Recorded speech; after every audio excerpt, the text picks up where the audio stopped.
สวัสดี FC วันนี้ก็มาอยู่กับผมกับจินดำซิ่งครับวันนี้มาดูอีเคียนาโน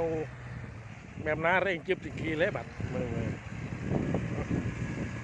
เก่งหมวกของไงบ่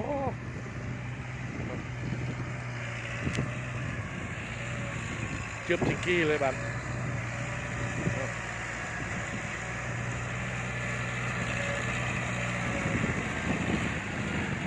ทุกอันเนี่ยบอดเทิร์ดกันดึงงวนรถ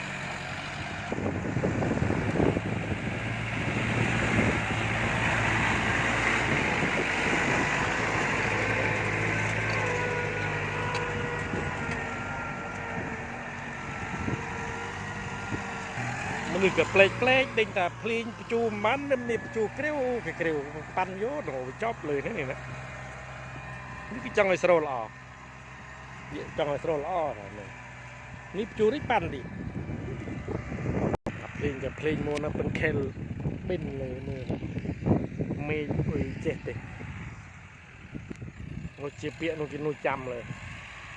ถ้าเจียติดวงการนี้จูแล้วเจงยากนะวงการรถไถอย่างนั้นก็ต้องเจงโมละบานจูอย่างนั้นเราคังๆกลัวหมดเลยมือกระนาไปเองเอ็มไหมอยู่กับอีเคนาโนสเปเชียลแบบนี้เลยละคือตั้งพลังกินลูกไข่มุกเป็นกินลูกไข่กร้อยอันนี้ลูกไข่มุกลิงเป็นเครื่องบิน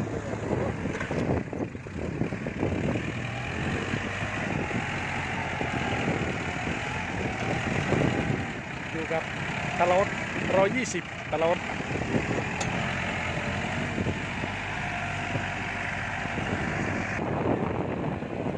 กันเลยตลอด120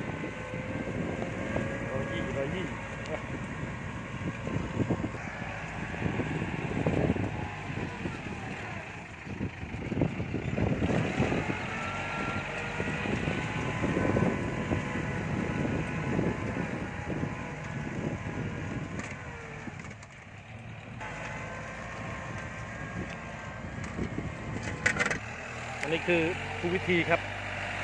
ดันปิดให้เจ้าของงานเรียบร้อยเลยเราดันคลังเนื้อยาตอนใกล้ๆรูดมา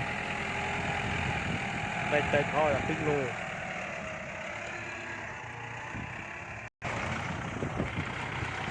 ป่าที่บุตามาเลยจบ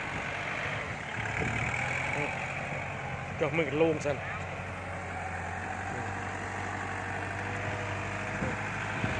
เดี๋ยวปันก็รู้จบนะเขียนอนุเลยหนูแล้วมาติดตามชมตอนต่อไปครับ